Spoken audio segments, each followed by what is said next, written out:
Baik, sebelum kita membahas terkait dengan isinya ya, sebelum kita membahas lebih detail gitu, kami akan memberikan sedikit gambaran kepada teman-teman. Oke, jadi pertumbuhan ekonomi ini kan merupakan salah satu indikator dalam menentukan keberhasilan suatu negara. Dari beberapa variabel utama, ini yang dianggap paling penting dalam menentukan tingkat pertumbuhan ekonomi suatu negara, yaitu PDB atau produk domestik bruto, tingkat pengangguran dan juga inflasi. Nah, seiring berkembangnya zaman yang ikut berpengaruh juga dalam perekonomian suatu negara, ini menjadikan masing-masing negara untuk berlomba-lomba begitu ya, agar pertumbuhan ekonominya menjadi lebih baik daripada negara yang lain.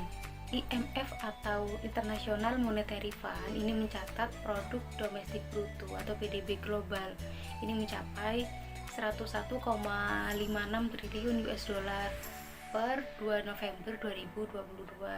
Nah, kami juga mendapat atau memperoleh data pada Databox tahun 2022 terkait dengan urutan PDB terbesar yang ada di dunia. Berikut data statistiknya. Nah, data tersebut berdasarkan pada Databox tahun 2022. Ini menunjukkan bahwa negara Cina dan Jepang masuk dalam deretan 20 negara dengan produk domestik bruto atau PDB terbesar di dunia. Nah, negara Cina ini berada di urutan kedua setelah Amerika Serikat dengan nilai PDB sebesar 18,32 triliun US dollar, dan berikutnya Jepang di urutan ketiga dengan PDB jauh di bawah Amerika Serikat dan Cina, yaitu sebesar 4,3 triliun US dollar. Ya, oke teman-teman. Jadi prestasi yang telah diraih oleh negara Cina dengan menduduki posisi kedua pada pertumbuhan ekonomi terkuat bukan menjadi satu hal yang cukup ya bagi negara Cina. Pasalnya, negara tersebut menjadi konsumen minyak terbesar di dunia, menjadi tujuan ekspor dan mitra terbesar Indonesia, pasar terbesar bagi komoditi mineral dan batu bara, dan memiliki cadangan devisa terbesar di dunia. Nah, keunggulan yang telah dicapai oleh negara Cina ini menjadikan negara tersebut cukup dipandang gitu ya oleh dunia, dan juga pertumbuhan ekonominya akan berpengaruh terhadap kurs nilai mata uangnya. Selain itu, kita akan bahas terkait dengan negara Britania Raya ya. Oke. Jadi pertumbuhan ekonomi negara Britania Raya ini juga berpengaruh terhadap kurs nilai mata uangnya setelah dikabarkan keluar dari Uni Eropa atau disebut dengan istilah Brexit. Ketika isu Brexit beredar, nilai tukar euro dan pound sterling mengalami penurunan drastis. Nah, keunggulan dari negara Britania Raya ini merupakan salah satu negara maju ya, dengan ekonomi terbesar ke-6 di dunia berdasarkan pada PDB nominal, serta terbesar ke-8 di dunia menurut keseimbangan kemampuan berbelanja. Bahkan sejak abad ke-19 dan awal abad ke-20, negara Britania Raya ini telah menjadi penguasa dunia hingga saat ini tetap menjadi 3 negara dengan kekuatan besar yang mempengaruhi segala bidang seperti ekonomi, politik, pendidikan, budaya, ilmu pengetahuan, dan juga militernya. Nah, keunggulan tersebut juga akan berpengaruh nih terhadap kurs nilai mata uangnya. Setelah kita membahas terkait dengan negara Cina dan juga Britania Raya, selanjutnya kita akan membahas terkait dengan negara Jepang nih. Oke, berdasarkan data statistik pada Databox tadi, Jepang ini kan berada di urutan ketiga. Nah, hal ini bukan menjadi suatu hal yang cukup juga gitu bagi negara Jepang, karena Jepang ini menjadi salah satu tujuan wisata mancanegara. Nah, tentunya hal ini akan menambah devisa negara Jepang melalui pariwisata yang diminati oleh wisatawan. Sejumlah 3/4 dari total penghasilan ekonomi Jepang ini berasal dari sektor jasanya. Untuk industri utama sektor jasa di Jepang ini seperti bank, asuransi, bisnis eceran, transportasi, dan juga telekomunikasi. Mitsubishi Estate, Japan Railway, dan Japan Airlines ini adalah nama-nama perusahaan ya yang ada di Jepang yang termasuk dalam perusahaan terbesar di dunia. Untuk sektor industri ini juga menjadi penunjang pertumbuhan ekonomi negara Jepang. Kegiatan ekspor dan impornya juga mempengaruhi ekonomi negara tersebut. Nah, hal yang ditunjukkan oleh produk-produk terkenal yang telah diproduksi seperti pada otomotif, alat elektronik, farmasi, dan lain sebagainya, ini menunjukkan bahwa Jepang ini merupakan suatu negara yang hebat gitu. Nah, tidak hanya pada sektor pariwisata, jasa, dan industri, sektor lainnya seperti transportasi, pertanian, dan juga perikanan turut serta dalam pertumbuhan ekonomi negara tersebut. Nah, penentuan menggunakan Jepang Yen untuk dilakukan peramalan yang didukung oleh keunggulan yang telah diraih oleh negara tersebut menjadi objek yang tepat dalam penelitian kelompok kami. Oke, data yang telah didapatkan tadi ini menjadi pertimbangan teman-teman untuk melakukan peramalan atau forecasting. Peramalan ini apa sih? Jadi peramalan ini atau forecasting ini merupakan proses untuk memperkirakan beberapa kebutuhan di masa mendatang yang meliputi kebutuhan dalam ukuran kualitas barang, waktu dan lokasi yang dibutuhkan dalam memenuhi permintaan barang ataupun jasa. Oke, penelitian ini bertujuan untuk membandingkan peramalan kurs nilai mata uang pound sterling Britania Raya, yuan Cina, dan yen Jepang dengan menggunakan dua metode peramalan, yaitu double exponential smoothing dan juga multiple linear regression analysis. Oke, untuk selanjutnya kita akan membahas lebih lanjut nih terkait dengan isinya. Selanjutnya kita memasuki proses perhitungan untuk mengetahui pengaruh kurs jual mata uang GBP dan CNH terhadap kurs mata uang JPY. Sebelum melakukan proses perhitungan, langkah pertama yang harus kita lakukan adalah mengumpulkan data. Jadi data yang kita kumpulkan ini adalah berasal dari website Bank Indonesia. Nah, data yang kita kumpulkan adalah berupa data time series, yaitu data kurs jual GBP, data kurs jual mata uang CNH, dan juga kurs jual mata uang dari JPY atau Jepang Yen. Data yang kita ambil sebanyak 100 data. Untuk waktunya bisa menyesuaikan. Yang terpenting data yang ke-100 harus berasal dari data pada tanggal 31 Mei 2023. Setelah itu, kita klik cari dan kemudian kita lihat apakah kita sudah mendapatkan 100 data seperti yang kita inginkan. Nah, setelah benar, barulah kita bisa mengunduhnya dengan mengklik tombol unduh. Cara yang tertera pada layar bisa diulangi untuk mengunduh kurs mata uang CNH dan kurs mata uang JPY. Setelah kita mengumpulkan semua datanya, yaitu berupa sebanyak 100 data gitu ya. Nah, setelah itu kita akan melakukan analisis pola data untuk mengetahui bagaimanakah bentuk dari pola data GBP, CNH, dan juga JPY. Nah, setelah kita menghitung dengan menggunakan rumus autokorelasi, kita masukkan ke dalam leg 1 sampai leg 12, kita akan mengetahui bentuk dari pola data. Nah, setelah kita hitung dan kita masukkan ke dalam bentuk grafik, kita menghasilkan bentuk pola data dari JPY, yaitu yang pertama di sini adalah berbentuk tren menurun. Bisa dilihat pada layar bahwa analisis pola data yang dihasilkan dari kurs jual transaksi JPY ini berbentuk pola data tren menurun. Nah, kemudian kita lihat juga pola data dari transaksi CNH sama seperti transaksi JPY, dia juga memiliki pola data tren menurun. Kemudian ini untuk variabel GBP, dia juga memiliki bentuk pola data tren menurun. Nah, dengan pola data tren menurun ini, setelah itu kita akan melakukan proses pemulusan data yang juga bisa digunakan untuk melakukan proses peramalan data untuk di waktu yang berikutnya. Nah, di sini karena pola datanya berbentuk tren, maka metode yang paling tepat digunakan adalah double exponential smoothing dari Holt. Nah, dalam double exponential smoothing ini nanti kita akan melakukan pemulusan data. Nah, setelah pemulusan data kita juga akan melakukan proses peramalan data yang dimasukkan dalam bagian forecasting nantinya.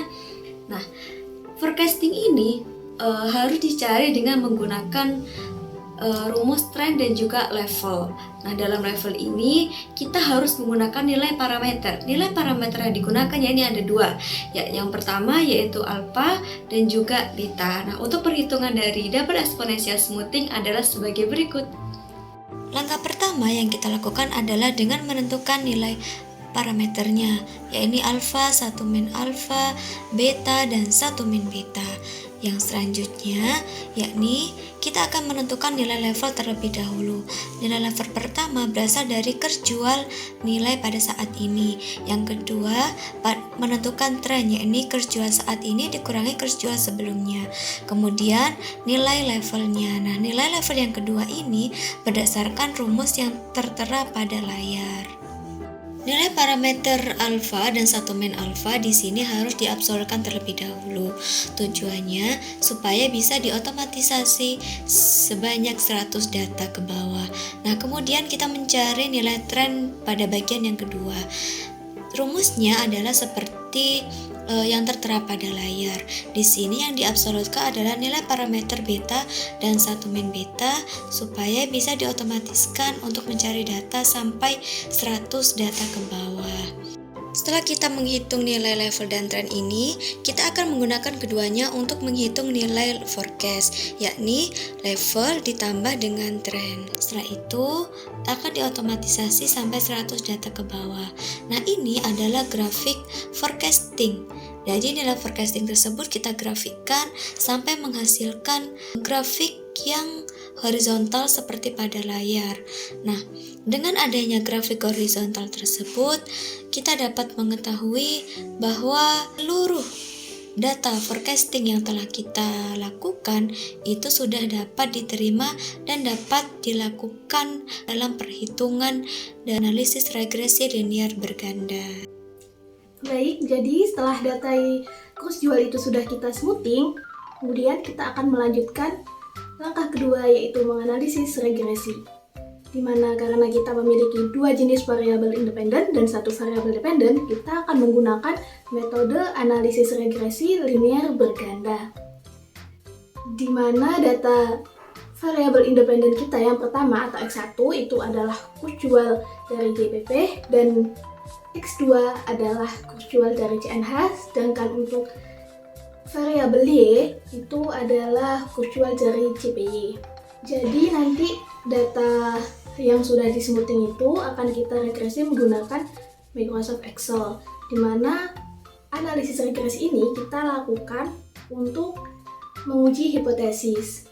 Hipotesis yang kita asumsikan di sini ada 3 hipotesis. Yang pertama adalah hipotesis yang mengasumsikan bahwa nilai kurs jual GBP dan CNH itu berpengaruh terhadap nilai kurs jual CPY. Sedangkan hipotesis kedua adalah mengasumsikan bahwa nilai kurs jual GBP berpengaruh terhadap nilai kurs jual CPY. Sedangkan hipotesis yang ketiga mengasumsikan bahwa nilai kurs jual CNH berpengaruh terhadap nilai kurs jual CPY. Berikut akan saya tunjukkan data yang sudah kita smoothing. Nah, di sini kita memiliki data asli dari kurs jual dan data hasil smoothing dari kurs jual tersebut, di mana masing-masing kurs jual atau mata uang ini memiliki 100 data. Jadi di sini ada 300 data yang akan kita regresikan, yaitu data bagian hasil smoothing. Yuk kita lihat cara regresinya. Ini kita tinggal masuk ke bagian tab data. Kemudian kita pilih data analyze dan kita cari bagian regression. Di sini kita tinggal memasukkan kolom mana yang menunjukkan data Y, data X, dan akan kita tampilkan di mana hasil regresi tersebut. Di sini telah kita masukkan bahwa kolom Y itu ada di sebelah sini, Dan untuk kolom X itu ada dua, yaitu X1 dan X2.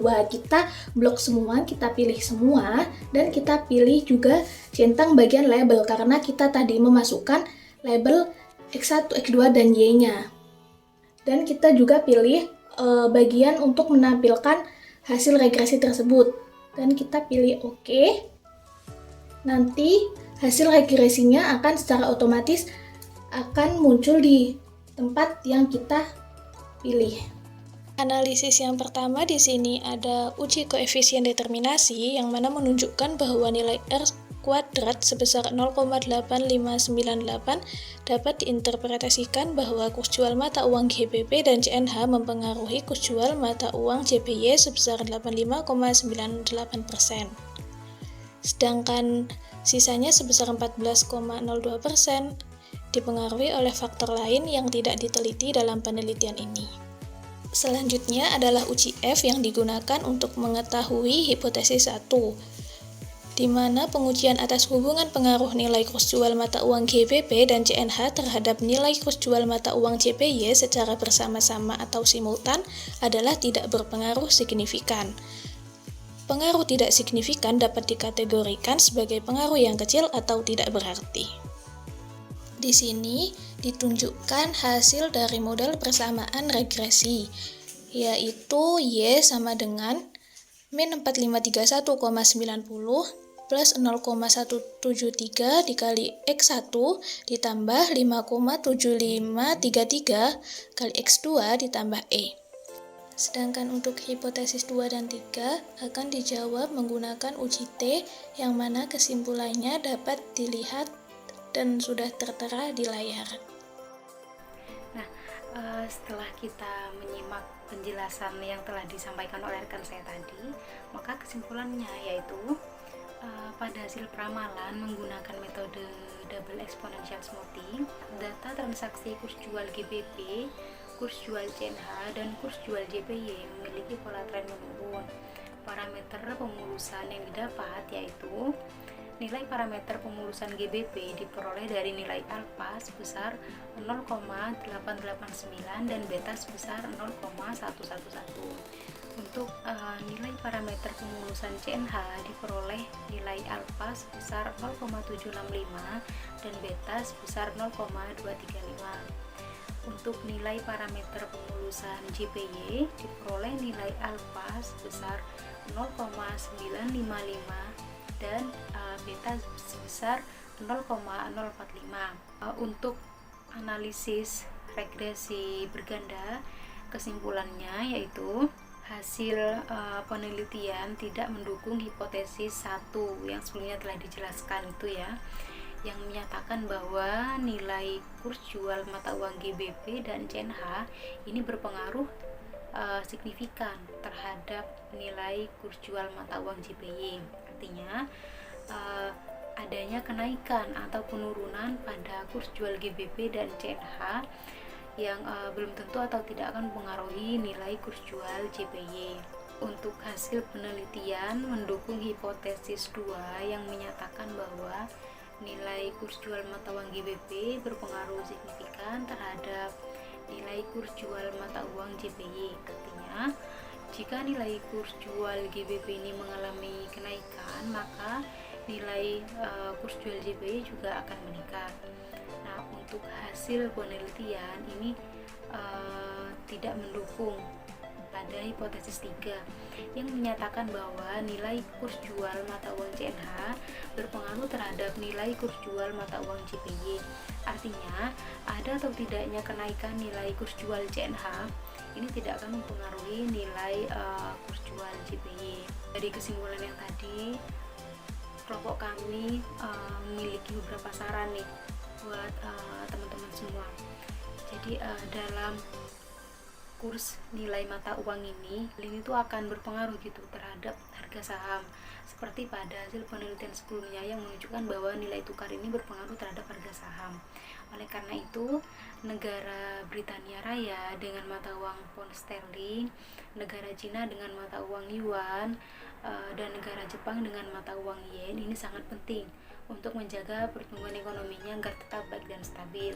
Hal tersebut disebabkan karena akan berpengaruh pada nilai tukar mata uangnya dan indeks harga saham gabungan atau IHSG.